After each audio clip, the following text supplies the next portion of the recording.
సూర్యాపేట జిల్లా మీడియా మిత్రులందరికీ కూడా నమస్కారం. ఈరోజు ఉదయం ఒక విషాదకరమైనటువంటి వార్త వినవలసి వచ్చింది. యువకుడు, ఉత్సాహవంతుడు, స్వతంత్ర టీవీ రిపోర్టర్గా గత కొన్ని సంవత్సరాలుగా సూర్యాపేట జిల్లాలో పనిచేస్తున్నటువంటి నాంపల్లి సందీప్ మరణ వార్త అనేది యావత్ సూర్యాపేట జిల్లా మీడియాకు తీరని లోటు. కాబట్టి ఇద్దరు చిన్న పిల్లలు ఉన్నారు. సందీప్కు యువకుడు అకస్మాత్తుగా మృతి చెందిండు. చాలా కడు బీదరికంలో ఉన్నారు వాళ్ళ కుటుంబం.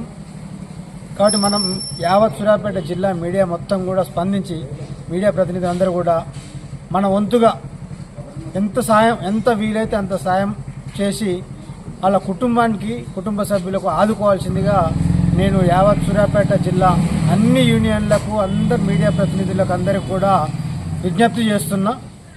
కాబట్టి దయచేసి అందరూ స్పందించి వాళ్ళ కుటుంబానికి మన వంతుగా మనం కష్టాలలో మేమందరం మన రమణ కుటుంబానికి ఏ విధంగా అయితే సాయం చేసినామో అదేవిధంగా మన సందీప్ కుటుంబానికి కూడా మనం సాయం చేసి మన ఐక్యతని, కష్టాలలో ఎవరికైనా బాధ కలిగిందంటే మేమున్నాము, ఏ మీడియా ప్రతినిధి బాధ కలిగినా మేము ఉన్నాం అనేటువంటి ఒక సందేశాన్ని మనం వాళ్ళ మీడియాకు కుటుంబాలకు ఇచ్చి వాళ్ళని ఆదుకోవడానికి మనం అందరం కూడా తోడ్పాటు అందియాలని చెప్పి తెలియజేసుకుంటూ అందరూ కూడా స్పందించాలని చెప్పి నేను అందరికీ చేతులెత్తి నమస్కారం చేసుకుంటున్నాను.